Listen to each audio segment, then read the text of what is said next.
Tapos na tayong nag-change name. Ang kinuha lang is authority to move in.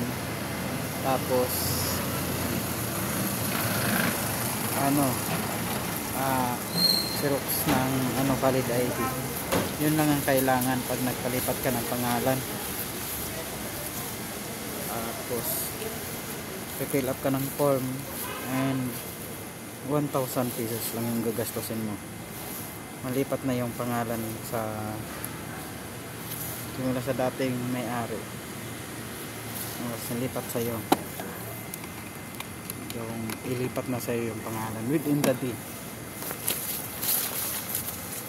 Ngayong araw pa din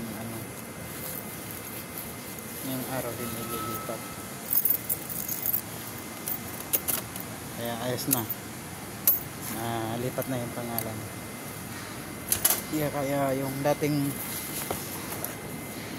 dating may-ari ng Metro, wala na silang doon hahabulin sa'yo.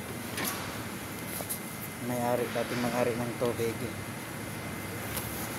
wala na silang hahabulin kasi nakapangalan na sa'yo yung yung Metro, pati yung billing sa'yo na makapangalan. Gagastos ka lang ng 1,000. Dito lang tayo sa Prime Water. Pinalipat natin kasi masyado na tayong inaano ng dating may-ari.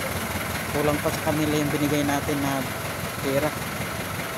Kailangan pa sila. Gusto pa nilang pagbayaran pa tayo ng pagbayaran pa tayo ng tubig.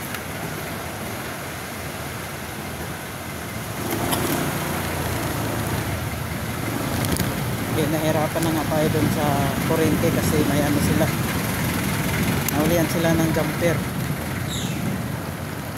Kaya nahirapan tayong kabitan.